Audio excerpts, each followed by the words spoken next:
More action in the courtroom. I want to bring in NBC's Rahima Ellis, who's outside the courthouse. It sounds like the judge is getting tough on Trump's lawyer. What's happening, Rahima?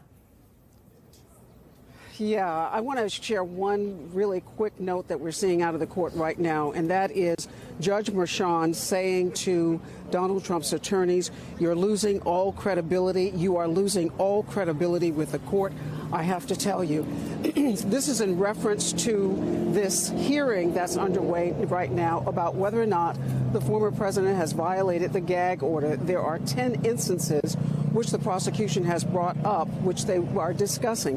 One of them involves a retweet that the former president did that was put out by a Fox News host about whether or not there were some people trying to get on the jury who were lying about what their intentions are to get on the jury. And the former president, he retweeted that. And the attorney for Donald Trump said he should not be held in contempt for doing those kinds of things. And then the judge asked him, well, specifically, who is doing these tweets? And the Trump attorney says, well, there's a group of people who are doing things.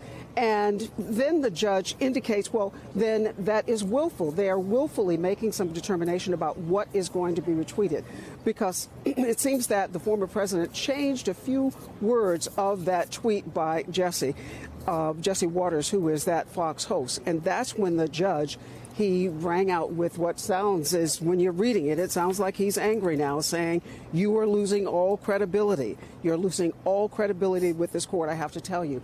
You had mentioned before that the prosecution has said that they are not looking to make Donald Trump serve any jail time for this, but they are looking for the judge to hold him in contempt for these violations, ones that happened as recently as last night when the former president was exiting the courtroom. Hey everyone, MSNBC has a new and improved app. You'll get real-time alerts and analysis, live blogs, in-depth essays, video highlights, and the best 2024 election coverage. Download the new MSNBC app. Here's how to do it. You tap on the App Store on your phone. You hit search on the bottom right corner. You type in MSNBC. You click on the MSNBC app. You click on Get or the cloud icon and enjoy it.